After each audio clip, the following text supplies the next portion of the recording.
Welcome to the Adaptables.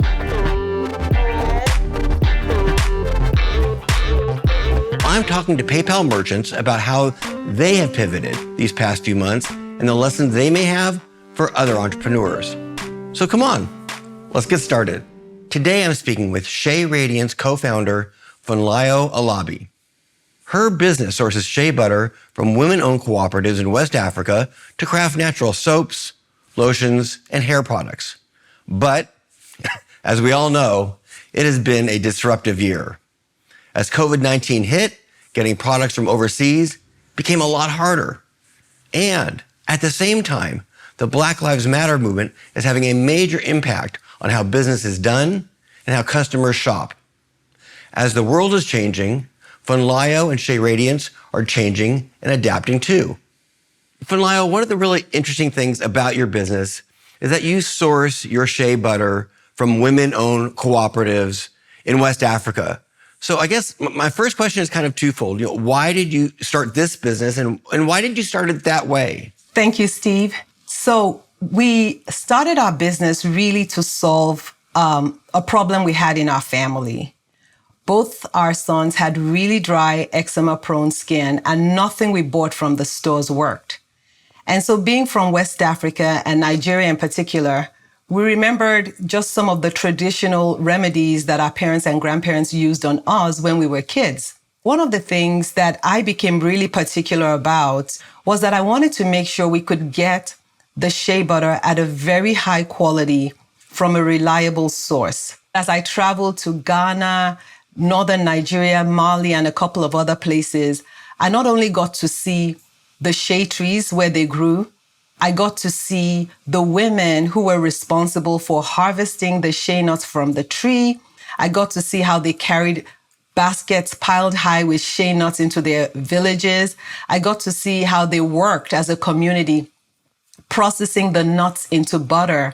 And I also got to see the impact of when they would sell the butter to a customer, the fact that the revenue they made from that, they invested right back into educating their kids and improving their communities. And that's when I realized that Shea Radiance was going to be more than just a brand that made great products, that we were going to be intimately attached or working with our supply chain because we saw the impact that our little bit of purchasing could make on a community. So let's talk about the pandemic for a second then. How did the pandemic and COVID-19 affect your supply chain? I don't know about other businesses, but 2019 was a pretty decent year. And based on the success of 2019, we had great plans for 2020. And then we had to decide, do we move forward or do we play it safe and do nothing? So what did you do? How did you handle that? Did you have new conversations with your suppliers or with your customers? What did you do? How did you adapt to that situation? One of my new skills, or a skill that I've strengthened as a result of the COVID-19 pandemic and all the challenges we face, is the ability to work on relationships and communication. We knew that selling really great moisturizers is what we really do well. And we could also see an opportunity to deliver great products to people during the pandemic because they're washing their hands all the time.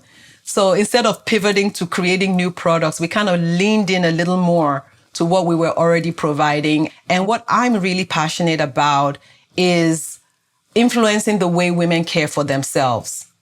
Because I found that, when we feel cared for, when we are getting enough rest, when we feel beautiful in our own skin, it really impacts our ability to change our world because we're not focused on what we don't have. I think that's so important. One thing I know is that to grow a business requires capital, requires money, right?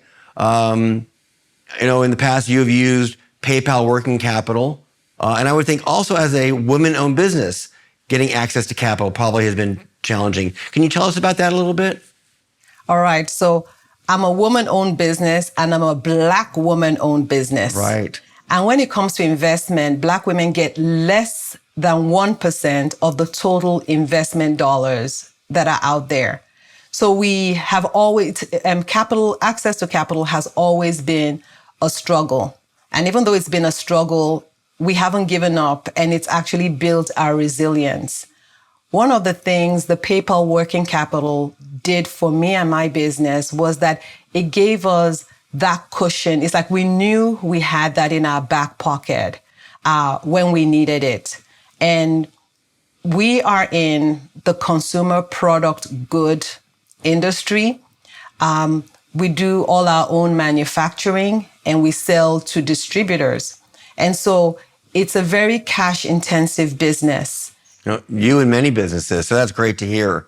And that's a perfect segue into the next thing I wanted to ask you about, and that is Black Lives Matter.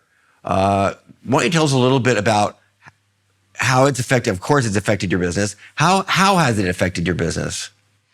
Wow, we saw a lot of horrendous things this summer, just in terms of things going on in the culture around racial equity, equality, and